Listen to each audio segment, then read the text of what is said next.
Welcome to Model Engineers Laser. My name is Holly and this is part 21 of our jack build. Just a couple of top tips from our last video.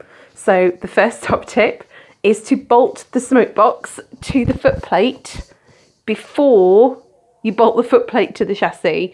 One of the things I mentioned, I've just knocked the camera, sorry. One of the things I mentioned in the last video was about, it was a bit of a fiddle and a faff to get it all round, and I'd taken it off the build frame, and actually it turns out that if you take the footplate off, which is only a couple of bolts anyway, the whole process is a lot easier. So take the smoke box to the footplate and then attach it to the chassis.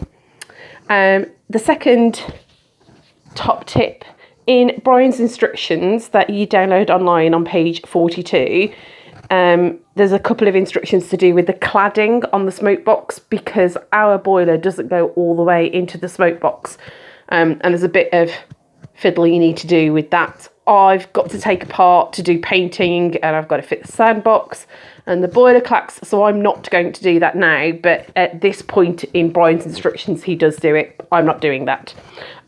So since the last video you've seen me that I've fitted the smoke box and the front foot plate. One of the other things that has happened is making the spacer for the boiler. Let's see if I can lift all this on the build frame, which is not designed to do. If you can just see under there, there's a bit of a space because there was a gap from the build. It's nothing posh or exciting. It's just a bit of scrap 2.5mm plates that's been cut into a rectangle and a hole drilled in the middle, and the screw that came with it to attach to the footplate still fits.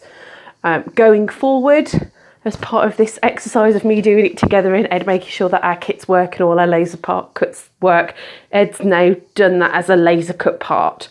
So if anybody orders a jack kit from now onward, the kit will come with a little laser cut spacer to do that. If you already have a kit and are building it along, it is literally just a scrap 2.5mm plate, so you don't have to worry about doing anything exciting there.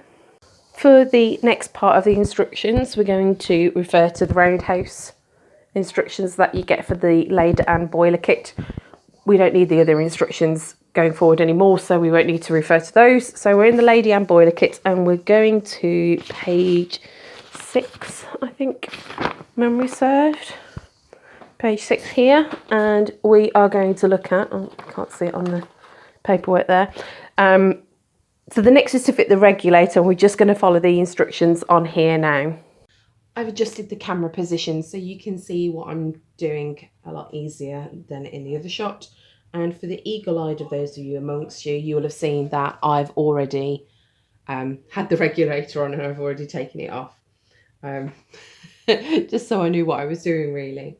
I'm going to read the instructions as they are in the little instruction guide you get for the ladle and boiler. Fit the steam regulator to the top of the steam turret on top of the boiler. It needs to finish up with a steam outlet on the side about the 7 to 8 mark on a clock face when viewed from the rear, and should screw on finger tight until it is about 45 degrees from the desired position. That is the longest sentence in the world to try and explain. So, rear turret. We're going to screw it on here. And this is our regulator. It was saying that we need to finish it with a steam outlet, which is this part here, at 7 to 8 o'clock mark on a clock face when viewed from the rear. So it wants us to have it fitted at about this sort of angle, with this coming down towards this part under our pressure gauge, because that's 8 o'clock. And where it says it needs to fit finger tight until it is about 45 degrees from the desired position. So at finger tight, it needs to be over here, so we can bring it back 45 degrees. If it does not, the fibre washers, which are these here that came in the kit, if you can see those there, so they can be reduced in thickness by rubbing it on a flat file until this is achieved. All right, let's have a look how it fits.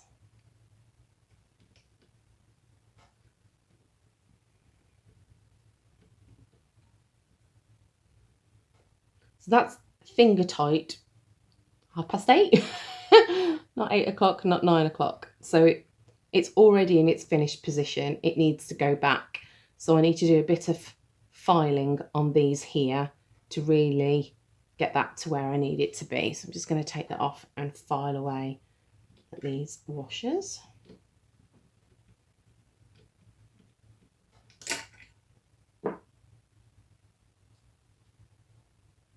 If they come off, there we go. Careful not to lose them. You'll see that one is, careful not to lose them. You'll see that one is thicker than the other. It's coming to focus. Take it off the thicker one, it's a lot easier. Having taken a file to these little fibre washers here, as in the instructions to get this right, this is now pointing just after 6 o'clock. I've got it at the wrong place, but it means I have, it's not greatly in the wrong place, but it's near enough where it needs to be. That's sort of 6 o'clock, it's just slightly out. But what we need to do now is fit this properly. And it says in the instructions, now the regulator can be fixed in place using a little plumber's thread seal or PTFE tape with the final 45 degree of rotation, compressing the fibre washers to give it a good firm seal. And very helpfully, and I agree, do not force things. This will go for all of the fittings. Remember, the threads are quite fine and most of them are either brass or quite another soft metal, so would bend and give quite easily. So we're not going to force things. Now, having gone ahead, I need to raid your PTFE tape. I've got a hoof and a PTFE tape should not be used on this bit here. So what he has kindly given me is some joining paste. Looks delicious. And I've just got a little cocktail stick. You don't need a lot. As soon as the cloths arrived, and put it on the thread.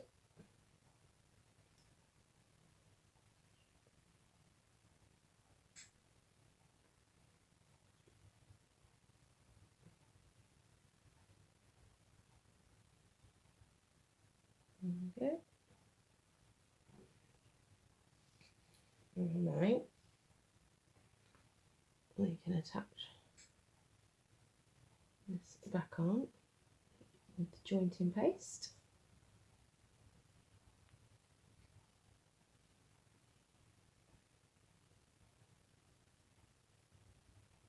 And then take up that last 45 degree, making it tight. And there we have that part fitted. The next stage of the instructions, going on to page 7, talks about fitting the pressure gauge. But as you can see, that it comes already fitted now. So we can jump past that section and go straight on to the next section, which is fitting the gas system as it's listed in the instruction book. In the Garden Rail magazine, Brian, who wrote it, glosses over the gas tank, doesn't really go into it into much detail, but the roundhouse instructions say to fit it on the right hand side, as they are left hand drive engines. I don't know why they're left hand drive engines, but Jack is a right hand drive. So we're going to follow the instructions from page 7 onwards, but you just need to make sure you get it the right way around for Jack. As much with all engineering of all scales, measure twice and cut once. We are definitely fitting this the right way around for Jack. A new camera angle for you again. I'm sorry if it's distracting that the camera shots keep jumping around. I'm just trying to get the best angle for you to see what's going on, and we'll do it as least as possible. And we talked about how that these engines is designed for a left-hand drive and Jack is a right-hand drive. We've tried to foolproof this in the frames that you get from us and in the adaptation kits that you get. And if you follow Brian's instructions, it should talk you through that. But hopefully this video will explain what we go along. This section in the instructions is actually quite long for essentially very little manufacturer assembly, however you want to call it, and that's because it actually does a really good job of explaining why they've done things the way they have. So I'm just going to read it as they've put. Along with most of our locomotives, this boiler is now fitted with the roundhouse FG type gas burner, which now requires no adjustment other than its initial positioning. The screw holes on the mounting flange are slotted to allow for this. The superheater pipe should pass down the centre of the flue to the left-hand side, and on emerging from the back should be bent over slightly to the left. A wedge-shaped notch is cut out of the gas burner mounting flange to allow for this. Ensure that the superheater is well out over to the left-hand side of the flue tube for its full length. See on the drawing. Fix the burner to the mounting foot using the 2 brass screws that are already fitted to the mounting foot. Fix the burner to the mounting foot using the 2 screws and washers already fitted to the mounting foot. It's repeated the sentence. Turn the page. The washers are placed between the head of the screw and the face of the gas burner mounting flange. The burner should be set to the bottom of the flue tube, and the right hand fixing screw is slotted vertically to enable you to do this. It's this one here. This allows a maximum space above the burner for the gas to burn correctly. So in the burner, the back hasn't got holes, the top has. So it's going to be going in that direction. Note, do not over tighten these screws. They're repeated a lot. It does say in the instructions, push the jet block into the burner body as far as it will go up to the step in the jet block before nipping up the retaining screw. So this is the retaining screw, but the jet block is already inserted in mine. The retaining screw is quite loose, and we are going to have to spin it round because at the moment its direction is pointing sort of 4 o'clock to go to the gas boiler that it says once on the right, but ours is going to go on the left. So I've just undone the retaining screw and moved it there. I'm not going to tighten any of the pipes up because we're going to do that when we do the pipe work as we go along. So now I need a screwdriver. I'm going to take those out.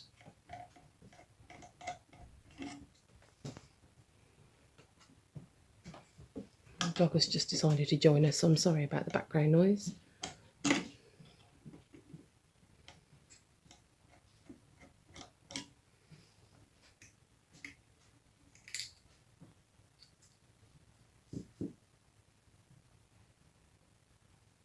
Making sure my washers don't go missing.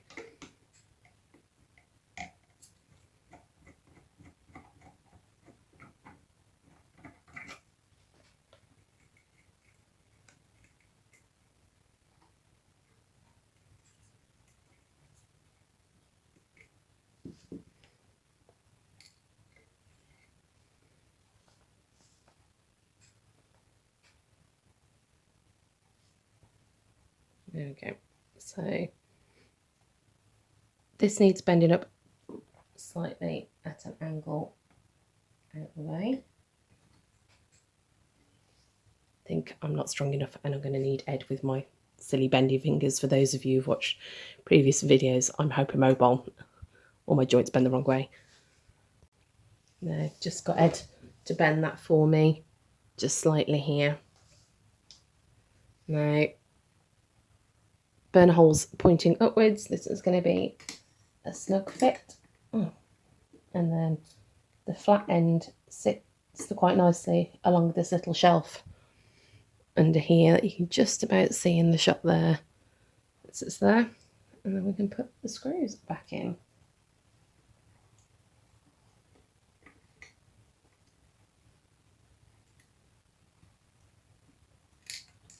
She says.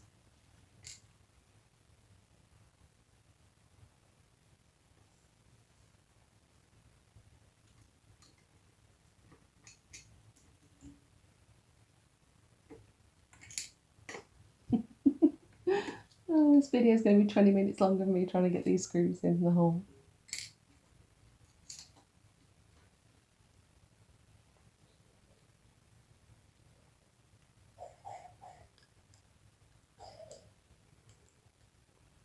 on the screwdriver.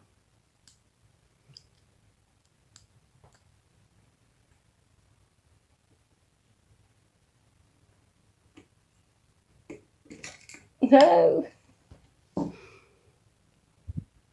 Okay, I cheated. I turned the camera off because although it wasn't quite 20 minutes, it wasn't far off. That one was a nightmare. You can't even see it on the camera. Let's see if I turn build frame a bit, you can see it.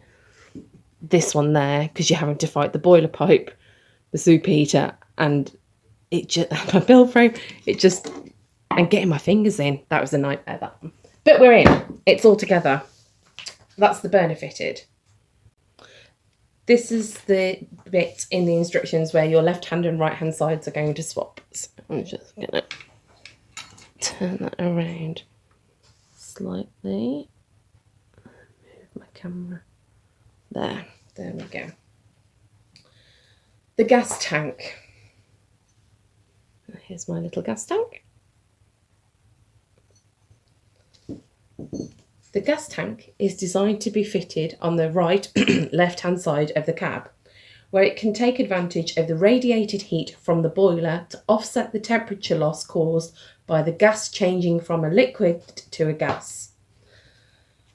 There must be clear airspace between it and the boiler, and under no circumstances should it be in contact with the boiler or other steam pipes and fittings.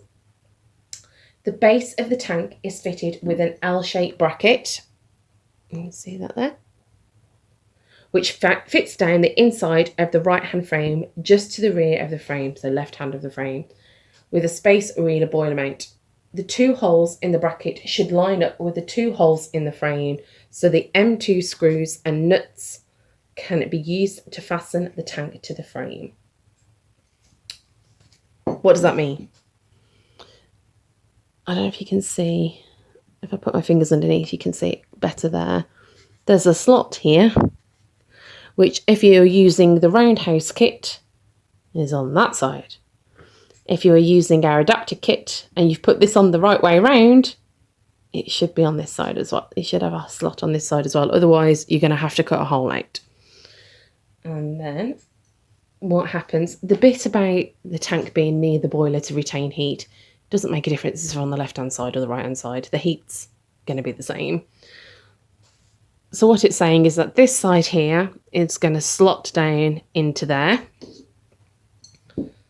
And take the nuts off the back to show you and take advantage of my build frame to rotate accordingly. Where horrible camera shots go.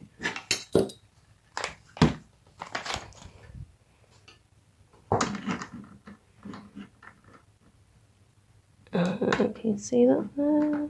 Maybe better there. There you go. If I put my fingers behind, you can just see we've got two holes there in our frame. So when we put the boiler in the L shape in the slot in the top of the boiler I've just shown you, the holes line up with that. Now I'm working against gravity, so that's not going to be helpful. But hopefully I can do this without putting my head in shot.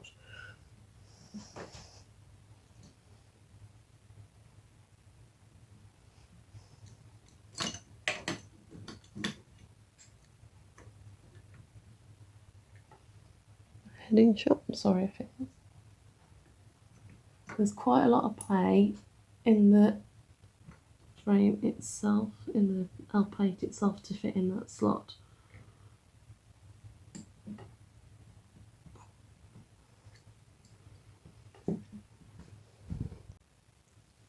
I've just got Ed because I wasn't succeeding, and the whole point of this is that I've got Ed to hand to help me get it right and then show you how to put it together if you don't have an Ed of your own. So the reason I couldn't get these to line up was because the pipe work up here was fouling on the boiler. And although the instructions say be careful, only move them a little bit, it also says they're not allowed to be touching other stuff and be fouling. So you'll see from up here where the paint has come off, where Ed has actually done quite a bit of bending to stop everything fouling on each other, which means now these holes can line up properly for me to get the screws in.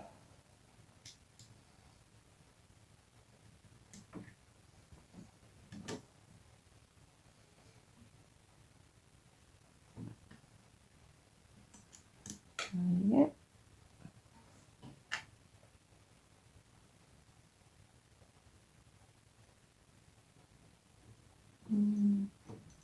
Around the back for it.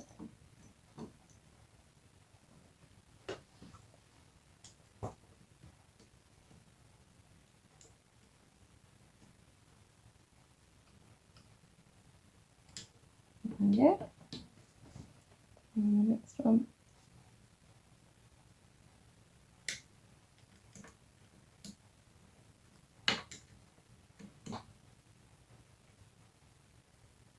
Again, tighten those up properly later, but they are on for now.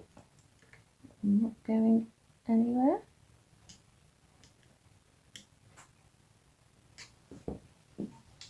And that is that part fitted. Just going to move the camera angle around for you to see all in the right place.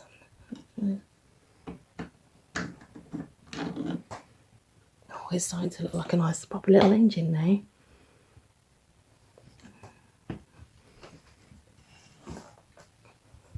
Better. There we go. So these are all fitted, and the next part is to join all the pipework up with the gas chamber. To attach the gas chamber to the burner, heat sealed with the chamber is this section of pipe which needs to connect from this port here to this one here. Because we've had a bit of bending and moving around, and also because we've swapped it from right hand side to left hand side, this is now swapping in the opposite direction. So we need to get some spanners and adjust this so we're not taking the pipe out the wrong direction all the way around and into here. And this is a manual hand bending job again. It's just a bit of copper pipe. So we're just going to show you how to adjust these with the spanner now. I've moved the camera angle, but also there's been a lot of movement in that we've taken this off of here. And I say we, I mean Ed. It was a matter of undoing this from this attachment here, and I really struggled to the point that I got Ed to help me, and even he said it was way too tight, so I feel a little less incompetent about that fact. Taking advantage of this actually being off, we've checked these ends to make sure that we can actually attach them, and because of the tight bend on this one, we've actually took advantage of it being off and bending it now, and we've had a go at being able to take it off and bend it with a bit more care to line it all up before we attach it back on. So utilising Ed's strength that I don't have. I mean, I've bent the copper pipe. That's not requiring any strength at all. We've managed to line that up, and it's so instead of it sitting at this way around, it's going to rotate here, and we can bring that back up and attach that. Cross threading it, or was cross threading it. It's going to need a spanner on it to do. Oh, there we go. It off. And then equally, that needs to sit before you tighten it all the way up. That in there. Oop. I'm sorry, my hands are in the way. I'm trying to... Don't make my life easy for myself, do I? Learning as I go and trying to film it. Oops. Finger tight. And then that tight as well. Make sure when you're tightening things up like this that you're wary of where all these pipework pieces are, and also that you're supporting them, because you want it to be tight but not so tight that you then end up moving and bending everything and damaging, which is not what you want. So that's nice and tight. Sorry. There we have it. And also look, the build frame. There we go. We're all fitted up.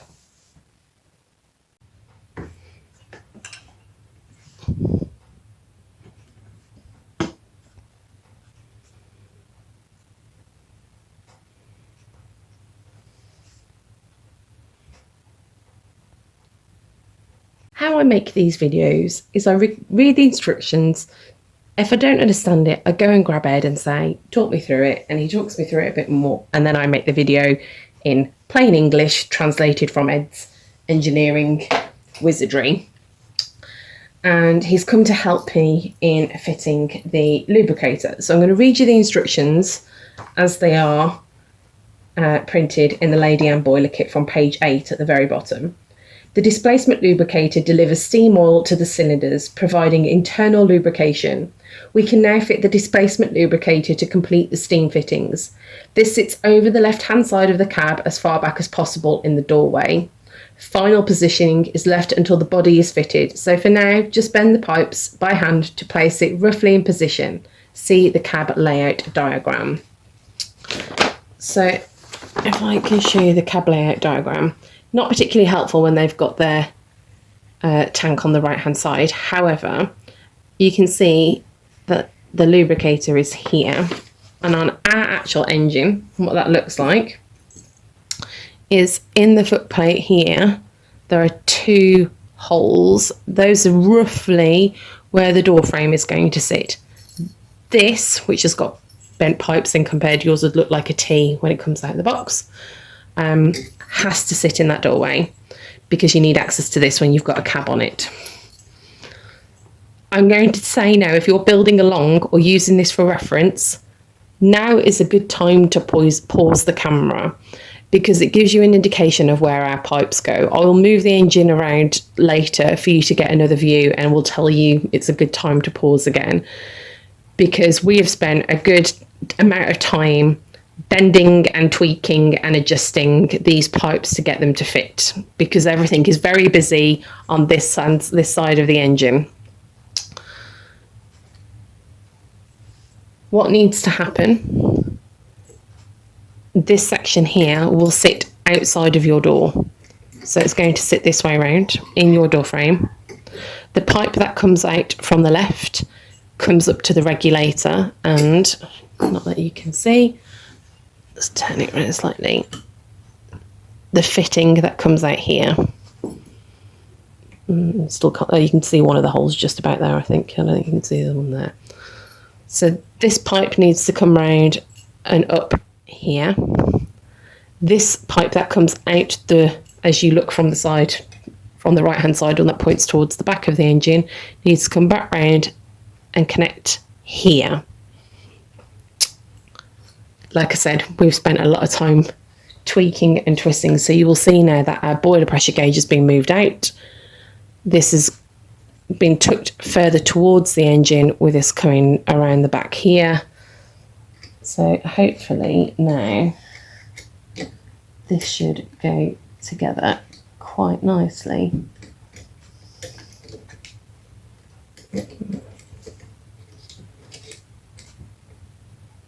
Should, having bent the pipes. Right, there we go. And that needs to come. Again, trying to do it so you can actually see what I'm doing, or not doing, as the case may be at the moment.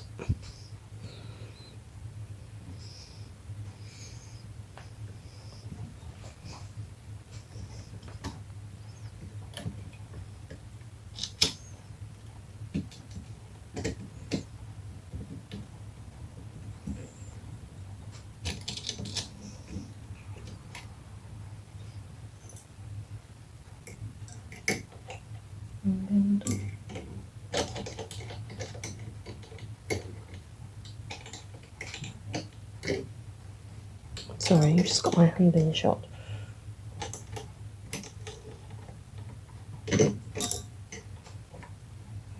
That must be cross-threaded. That should have gone there a lot easier.